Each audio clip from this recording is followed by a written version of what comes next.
Chapter 4. I walk along the gravel path that divides the back lawn, neatly like a hair parting.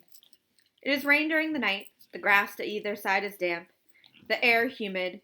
Here and there are worms, evidence of the fertility of the soil, caught by the sun, half dead, flexible and pink, like lips. I open the white picket gate and continue past the front lawn and towards the front gate. In the driveway, one of the guardians assigned to our household is washing the car. That must mean the commander is in the house, in his own quarters, past the dining room and beyond, where he seems to stay most of the time. The car is a very expensive one, a whirlwind, better than the chariot, much better than the chunky, practical behemoth. It's black, of course, the color of prestige or a hearse, and long and sleek. The driver is going over it with a chamois lovingly. This at least hasn't changed, the way men caress good cars. He's wearing the uniform of the Guardians, but his cap is tilted at a jaunty angle, and his sleeves are rolled to the elbow, showing his forearms tanned, but with a stipple of dark hairs. He has a cigarette stuck in the corner of his mouth, which shows that he too has something he can trade on the black market. I know this man's name, Nick. I know this because I've heard Rita and Cora talking about him. And once I heard the commander speaking to him. Nick, I won't be needing the car. He lives here in the household over the garage. Low status, he hasn't been issued a woman, not even one. He doesn't rate, some defect, lack of connections. But he acts as if he doesn't know this or care. He's too casual, he's not servile enough. It may be stupidity, but I don't think so.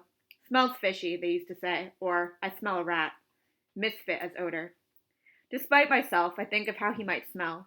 Not fish or decaying rat, tan skin, moist in the sun, filmed with the smoke I sigh, inhaling. He looks at me and sees me looking. He has a French face, lean, whimsical, all planes and angles, with creases around the mouth where he smiles. He takes a final puff of the cigarette, lets it drop to the driveway, and steps on it. He begins to whistle, then he winks. I drop my head and turn so that the white wings hide my face and keep walking. He's just taken a risk. But for what? What if I were to report him? Perhaps he was merely being friendly. Perhaps he saw the look on my face and mistook it for something else. Really, what I wanted was the cigarette. Perhaps it was a test to see what I would do. Perhaps he is an eye. I opened the front gate and closed it behind me, looking down but not back. The sidewalk is red brick. That is the landscape I focus on. A field of oblongs gently undulating where the earth beneath has buckled, from decade after decade of winter frost. The color of the bricks is old, yet fresh and clear. Sidewalks are kept much cleaner than they used to be. I walk to the corner and wait. I used to be bad at waiting. They also serve who only stand and wait, said Aunt Lydia. She made us memorize it. She also said, not all of you will make it through. Some of you will fall on the dry ground or thorns. Some of you are shallow-rooted. She had a mole on her chin that went up and down while she talked. She said, think of yourselves as seeds. And right then, her voice was wheedling, conspiratorial, like the voices of those women who used to teach ballet classes to children, and who would say, arms up in the air now, let's pretend we're trees. I stand on the corner, pretending I am a tree. A shape, red with white wings around the face, a shape like mine, a nondescript woman in red carrying a basket, comes along the brick sidewalk toward me. She reaches me and we peer at each other's faces, looking down the white tunnels of cloth that enclose us. She is the right one. Blessed be the fruit, she says to me, the accepted greeting among us. May the Lord open, I answer, the accepted response. We turn and walk together past the large houses toward the central part of town. We aren't allowed to go there except in twos. This is supposed to be for our protection, though the notion is absurd. We are well protected already. The truth is that she is my spy, as I am hers. If either of us slips through the net because of something that happens on one of our daily walks, the other will be accountable. This woman has been my partner for 2 weeks. I don't know what happened to the one before. On a certain day, she simply wasn't there anymore, and this one was there in her place. It isn't the sort of thing you ask questions about, because the answers are not usually answers you want to know. Anyway, there wouldn't be an answer. This one is a little plumper than I am. Her eyes are brown. Her name is Offglen, and that's about all I know about her. She walks demurely, head down, red-gloved hands clasped in front, with short little steps like a trained pig's on its hind legs. During these walks, she has never said anything that was not strictly orthodox. But then, neither have I. She may be a real believer, a handmaid in more than a name. I can't take the risk. The war is going well, I hear, she says. Praise be, I reply. We've been sent good weather, which I receive with joy. They've defeated more of the rebels since yesterday. Praise be, I say. I don't ask her how she knows. What were they? Baptists. They had a stronghold in the Blue Hills. They smoked them out. Praise be. Sometimes I wish she would just shut up and let me walk in peace. But I'm ravenous for news, any kind of news. Even if it's false news, it must mean something. We reach the first barrier, which is like the barriers blocking off roadworks or dug up sewers. A wooden crisscross painted in yellow and black stripes, a red hexagon which means stop. Near the gateway there are some lanterns, not lit because it isn't night. Above us, I know, there are floodlights attached to the telephone poles for use in emergencies, and there are men with machine guns in the pillboxes on either side of the road. I don't see the floodlights and the pillboxes because of the wings around my face. I just know they are there. Behind the barrier, waiting for us at the narrow gateway, there are two men in the green uniforms of the Guardians of the Faith, with a crest on their shoulders and berets, two swords crossed above a white triangle. The Guardians aren't real soldiers. They're used for routine policing and other menial functions, digging up the commander's wife's garden, for instance, and they're either stupid or older or disabled or very young, apart from the ones that are eyes incognito. These two are very young. One mustache is still sparse. One face is still blotchy. Their youth is touching, but I know I can't be deceived by it. The young ones are often the most dangerous, the most fanatical, the jumpiest with their guns. They haven't yet learned about the existence through time. You have to go slowly with them. Last week they shot a woman right about here. She was a Martha. She was fumbling in her robe for her pass, and they thought she was hunting for a bomb. They thought she was a man in disguise. There have been such incidents. Rita and Cora knew the woman. I heard them talking about it in the kitchen. Doing their job, said Cora, keeping us safe. Nothing safer than dead, said Rita, angrily. She was minding her own business. No call to shoot her. It was an accident, said Cora. No such thing, said Rita. Everything is meant. I could hear her thumping the pots around in the sink. Well, someone will think twice before blowing up this house anyway, said Cora. All the same, said Rita. She worked hard.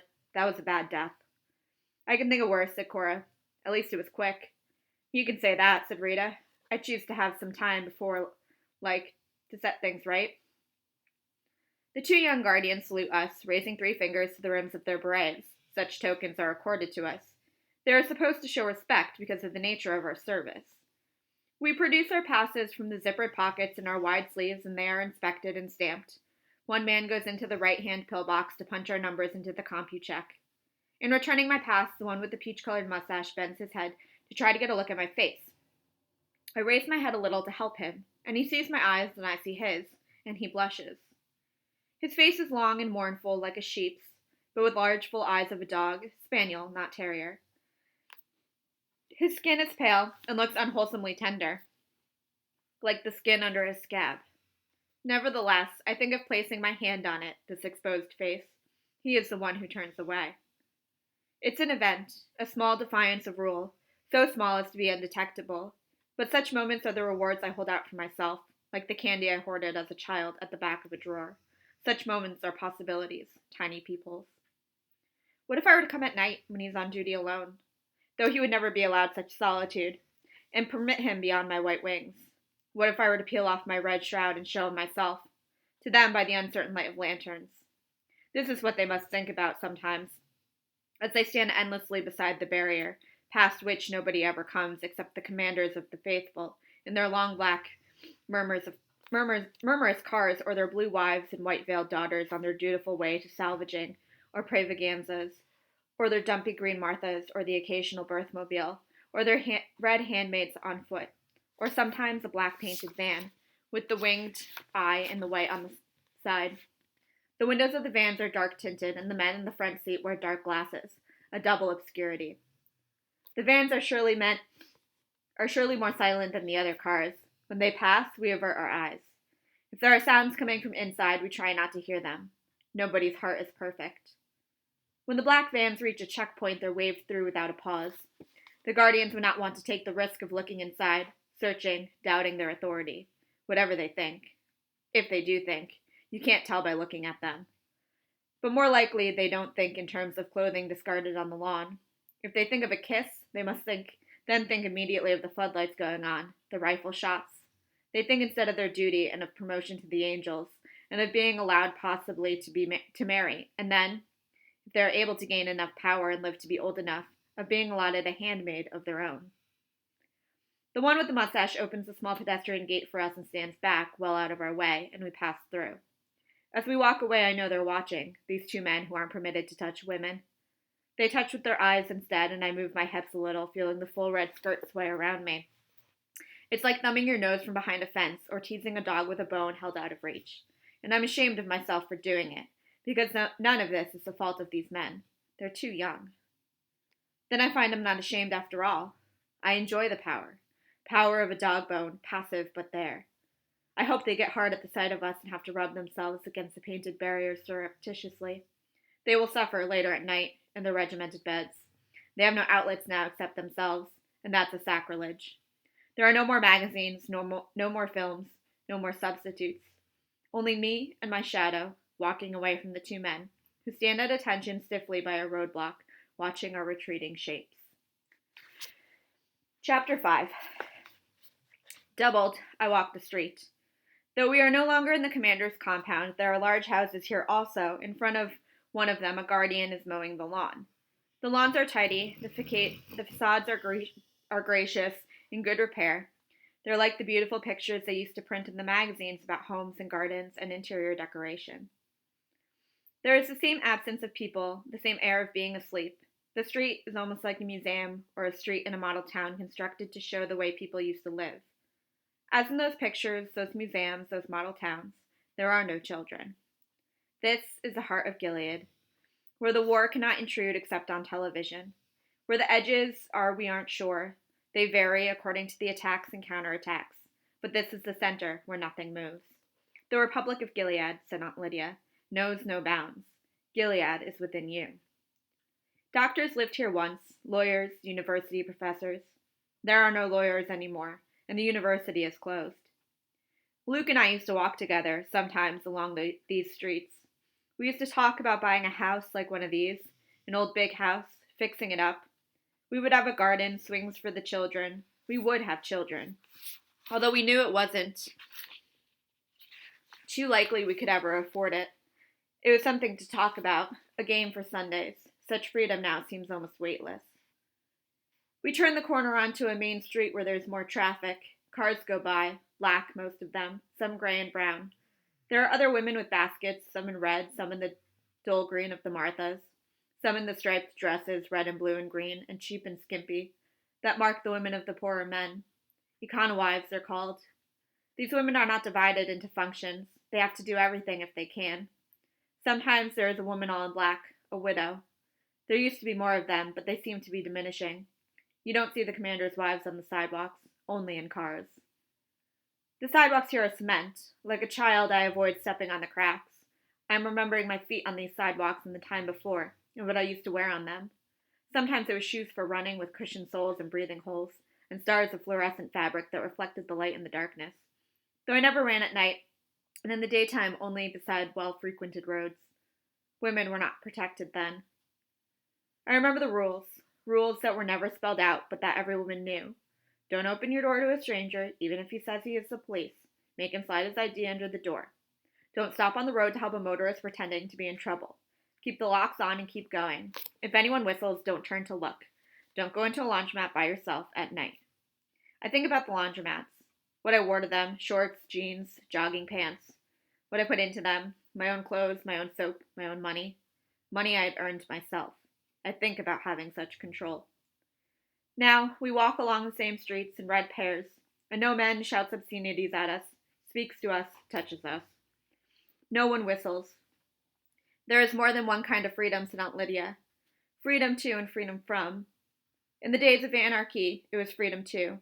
Now, you are being given freedom from. Don't underrate it. In front of us, to the right, is the store where we order dresses. Some people call them habits, a good word for them. Habits are hard to break. The store has a huge wooden Sign outside it, in the shape of a golden lily. Lilies of the Field, it's called. You can see the place under the lily where the lettering was painted out when they decided that even the names of shops were too much temptation for us. Now, places are known by their signs alone. Lily's used to be a movie theater before. Students went there a lot. Every spring they had a Humphrey Bogart festival with Lauren Bacall or Katharine Hepburn, women on their own making up their minds. They wore blouses with buttons down the front that suggested the possibilities of the word undone. These women could be undone or not. They seemed to be able to choose. We seemed to be able to choose then. We were a society dying, said Aunt Lydia, of too much choice. I don't know when they stopped having the festival. I must have been grown up, so I didn't notice. We don't go into Lily's, but across the road and along a side street, our first stop is at a store with another wooden sign. 3 eggs, a bee, and a cow. Milk and honey.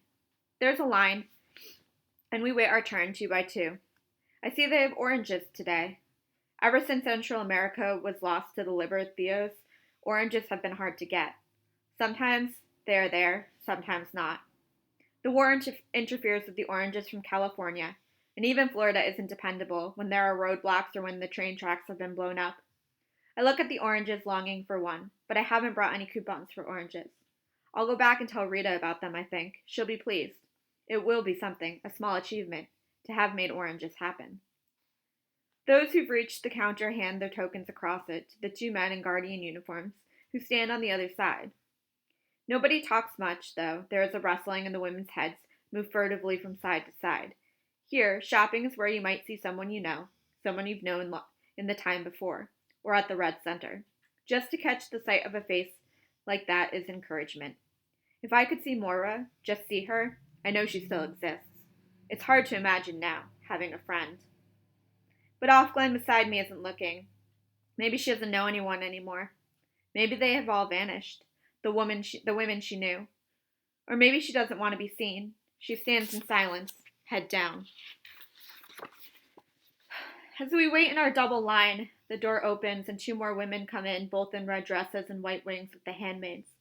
One of them is vastly pregnant. Her belly under her loose garment sweats triumphantly. There is a shifting in the room, a murmur, an escape of breath. Despite ourselves, we turn our heads blatantly to see better. Our fingers itch to touch her. She's a magic presence to us, an object of envy and desire. We covet her. She's a flag on a hilltop showing us what can still be done. We too can be saved. The women in the room are whispering, almost talking, so great is their excitement. Who is it? I heard behind me. Off Wayne. No, off Warren. Show off, a voice hisses. And this is true.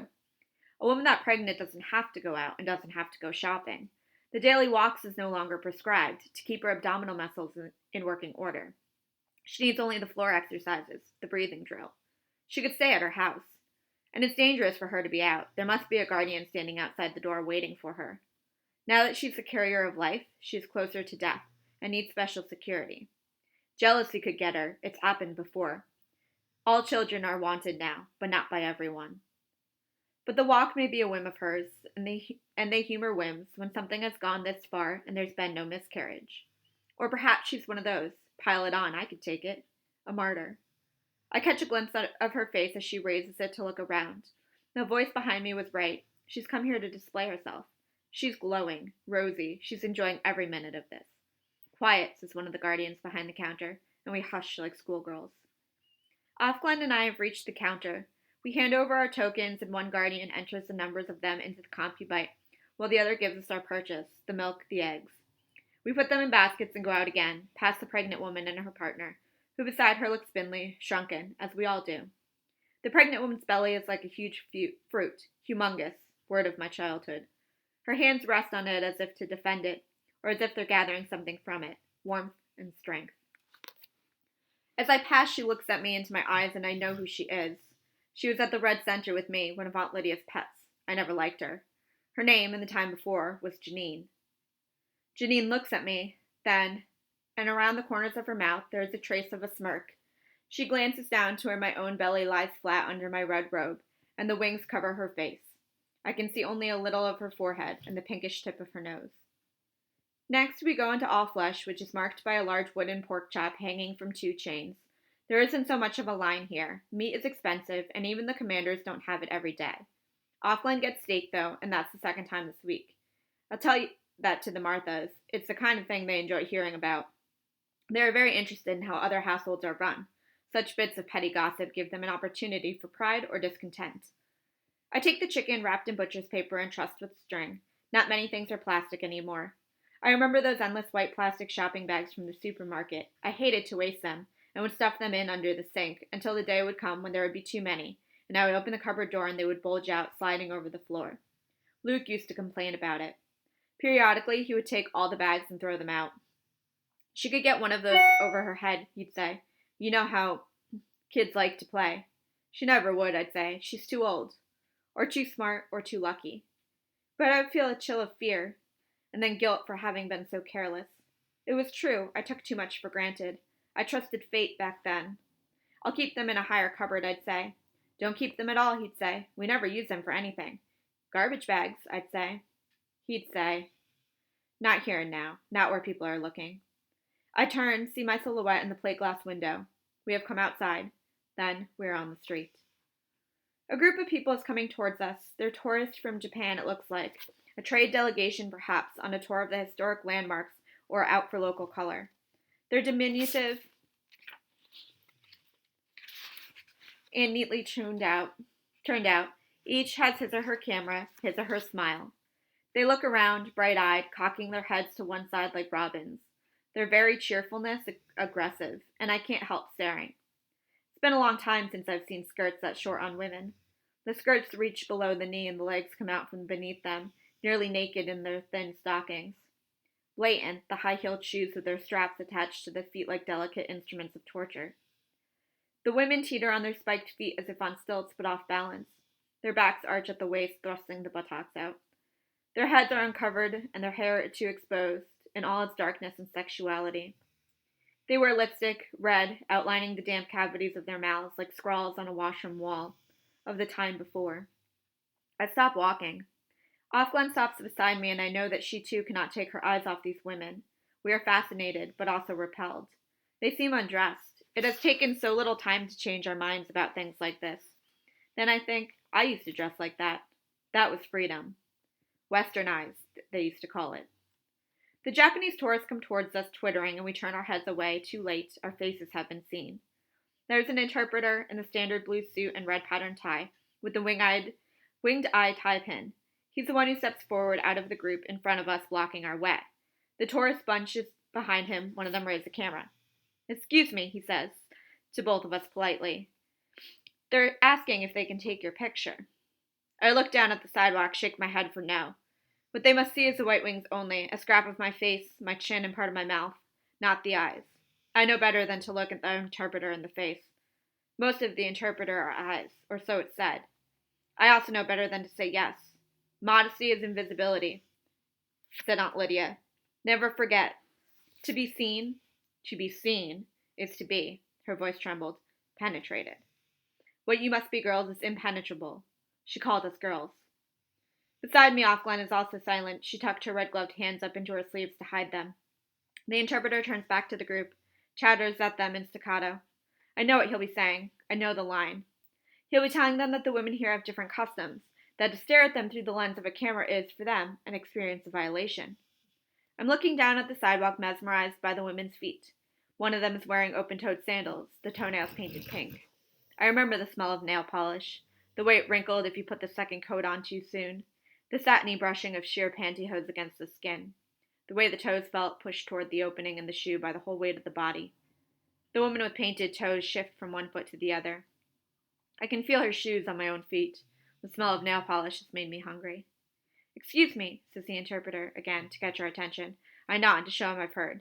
He asks, are you happy, says the interpreter. I can imagine it, their curiosity. Are they happy? How can they be happy? I can feel their bright black eyes on us, the way they lean a little forward to catch our answers. The women especially, but the men too.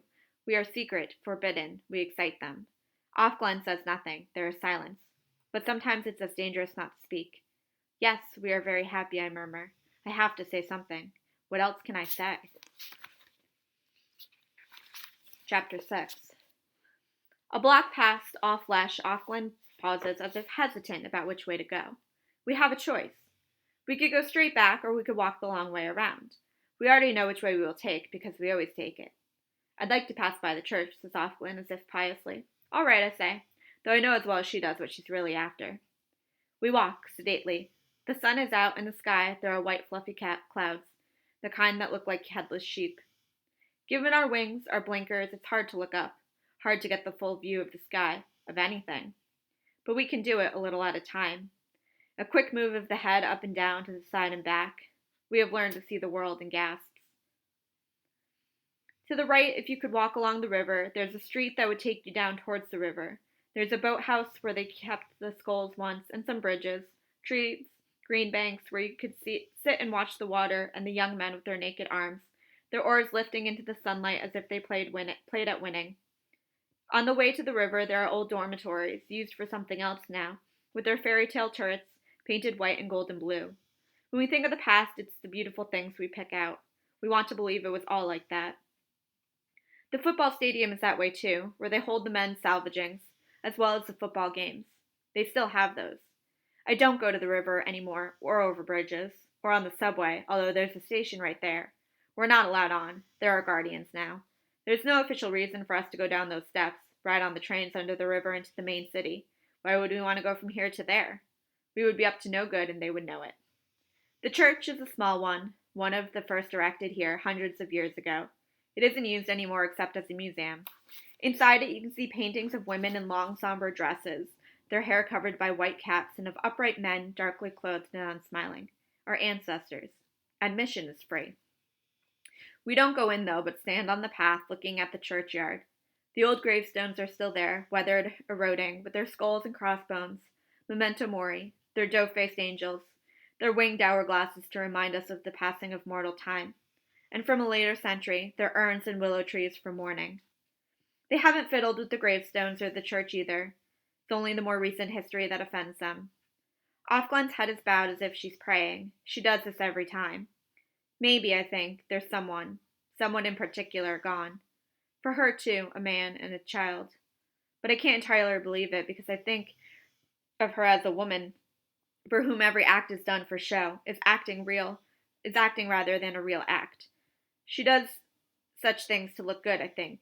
She's apt to make the best of it. But that is what I must look at like to her as well. How can it be otherwise? Now we turn our backs on the church, and there is the thing we've in truth come to see, the wall. The wall is hundreds of years old too, or over 100 at least. Like the sidewalks, it's red brick and must have once been plain but handsome. Now the gates have centuries, and there are ugly new floodlights mounted on the metal posts above, and barbed wire along the bottom and broken glass set in concrete about the top. No one goes through these gates willingly. The precautions are for those trying to get out, though to make it even as far as the wall, from the inside past the electronic system, would be next to impossible. Beside the main gateway there are 6 more bodies hanging, by their necks, their hands tied in front of them, their heads in white bags tipped sideways on their shoulders. There must have been a men's salvaging this morning. I didn't hear the bells. Perhaps I've become used to them. We stop together as if on signal, and stand and look at the bodies. It doesn't matter if we look. We're supposed to look. This is what they are there for, hanging on the wall. Sometimes they'll be there for days, until there's a new batch, so as many people as possible will have the chance to see them. What they are hanging from is hooks. The hooks have been set into the brickwork of the wall for this purpose. Not all of them are occupied. The hooks look like appliances for the armless, or steel question marks upside down and sideways. It's the bags over the heads that are the worst, worse than the faces themselves would be. It makes the men like dolls, on which the faces have not yet been painted, like scarecrows, which in a way is what they are, since they are meant to scare, or as if their heads are sacks stuffed with some undifferentiated material, like flour or dough. It's the obvious heaviness of the heads, their vacancy, the way gravity pulls them down and there's no life anymore to hold them up. The heads are zeros. Though if you look, as we are doing, you can see the outlines of the features under the white cloth, like gray shadows. The heads are the heads of snowmen, with the coal eyes and the carrot noses fallen out. The heads are melting. But on one bag there's blood, which has seeped through the white cloth, where the mouth must have been. It makes another mouth, a small red one, like the mouths painted with thick brushes by kindergarten children. A child's idea of a smile. The smile of blood is what fixes the attention finally. These are not snowmen after all. The men wear white coats like those worn by doctors or scientists. Doctors and scientists aren't the only ones. There are others, but they must have had a run on them this morning. Each has a placard hung around his neck to show why he has been executed. A drawing of a human fetus. They were doctors then, in the time before, when such things were legal. Angel makers, they used to call them. Or was that something else? They've been turned up now by the searches through hospital records, or more likely since most hospitals destroyed such records once it became clear what was going to happen. By informants, ex-nurses perhaps, or a pair of them, since evidence from a single woman is no longer admissible, or another doctor hoping to save his own skin, or to someone already accused lashing out an enemy, or at random in some desperate bid for safety. Though informants are not always pardoned. These men, we've been told, are like war criminals. It's no excuse that what they did was legal at the time. Their crimes are retroactive. They have committed atrocities and must be made into examples for the rest, though this is hardly needed. No woman in her right mind these days would seek to prevent a birth, should she be so lucky as to conceive. What we are supposed to feel toward these bodies is hatred and scorn. This isn't what I feel. These bodies hanging on the wall are time travelers, anachronisms. They've come here from the past. What I feel towards them is blankness. What I feel is that I must not feel. What I feel is partly relief because none of these men is Luke. Luke wasn't a doctor. Isn't.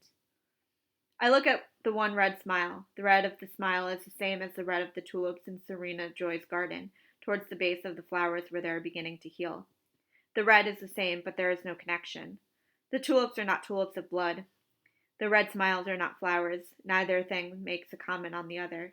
The tulip is not a reason for disbelief in the hanged man or vice versa. Each thing is valid and really there.